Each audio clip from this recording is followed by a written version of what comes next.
Divine sign దైవ సంకేతం మంగళవారం ఏప్రిల్ 22, 2025. దేవుని నుండి ఒక సూచన.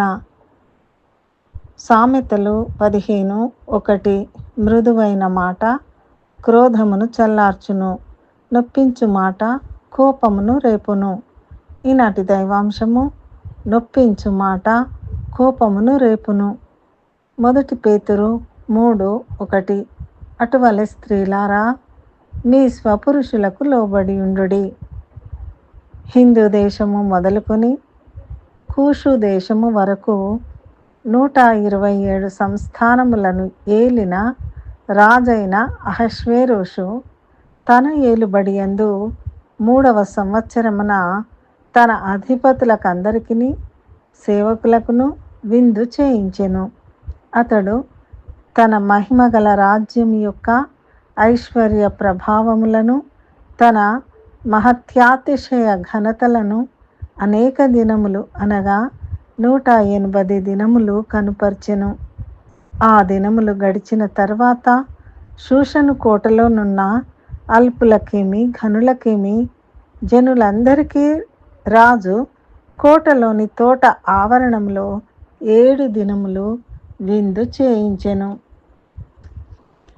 రాణి అయిన వష్టి కూడా రాజైన అహష్వేరోషు కోటలో స్త్రీలకు ఒక విందు చేయించెను.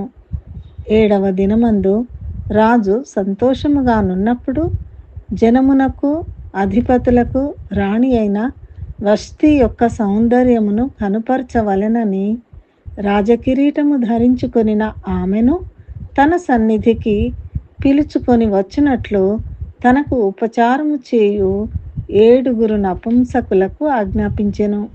ఆమె సౌందర్యవతి. రాణి అయిన వష్టి రాజాజ్ఞ ప్రకారము ఒప్పకపోగా రాజు మిగుల కోపించెను. అతని కోపము రగులుకొనెను. రాజు వష్టి ఇక మీదట తన సన్నిధికి రాకూడదని ఆజ్ఞ ఇచ్చి వష్టి కంటే యోగ్యురాలిని రాణిగా చేయుటకు నిర్ణయించెను. ఈ సందర్భముగా దేవుడు మనతో మాట్లాడుచున్న దైవాంశము 1 కొరింథీ 11:3. ప్రతి పురుషునికి శిరస్సు క్రీస్తనియు, స్త్రీకి శిరస్సు పురుషుడనియు, క్రీస్తునకు శిరస్సు దేవుడనియు మీరు తెలుసుకొనవలెనని కోరుచున్నాను. దేవుడు మనల దీవించి మృదువైన మాటలు పలుకుటకు, స్వపురుషులకు లోబడుటకు తన కృప మనకు దయచేయునుగాక. ప్రార్థన.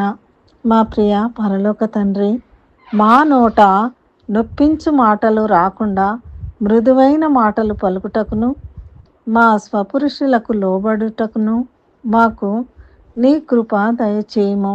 యేసు నామములో ప్రార్థిస్తున్నాము తండ్రి. ఆమెన్.